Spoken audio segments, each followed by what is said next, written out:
ইয়ার মধুটা তো এদিকের থেকে সংগ্রহ করে না, এটা সাতক্ষীরা অঞ্চলের মধু। ঠিক আছে। ওকে, না আমি বলতেছিলাম ভাই যে চায়ের মধু কিন্তু মধু নিচে চলে যাবে, সরিষা ফুলের মধু আমার কাছে নাই, এই জন্য আমি ওর যে আনতে মধুটা পারি না। ওটা পানি মধ্যে বা চায়ের মধ্যে দিলে নিচে চলে যাবে, এটা কন্টেন্টটা এটা করে নাড়া দিতে হবে কিছু দিয়ে। প্রেজেন্টেশন তো ঠিক আছে, বাট কিছু বলেন অথবা বলতাম। প্রেজেন্ট করেন। আচ্ছা ভাই, ফ্রিতে দিয়ে দিতেছেন আপনি, আমি তো আসলে এত পারি না যে ভাই, বেনিফিটটা তো লাগবে আপনার। পারি না। বেনিফিট হবে পেজে পেজে পাবেন। হ্যাঁ, অবশ্যই। আসসালামু আলাইকুম, আমি এমডি ইব্রাহিম। ভাইয়ের মধুটা খাচ্ছি, এর আগেও খাইছি, আলহামদুলিল্লাহ যথেষ্ট ভালো মধু, এবং কি আমি স্যাটিসফাইড। এই মধুটা আমার কাছে অনেক ভালো লাগছে। এর বিগত সময়ে আমি মধু খাইছি, কিন্তু এরকম মধু আমি পাই না। যেমন কি আমরা বাড়িতে যখন আমরা চাক ভাঙতাম তখন এই মধুটাই পাইতাম, এরকম ফিল।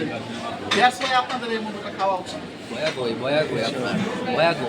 হ্যাঁ বয়াগো তো আছে, দেখি এটা তো লাগাইলাম না। আচ্ছা চলে পরে পরে করি নাস্তা করি। যেটা আমার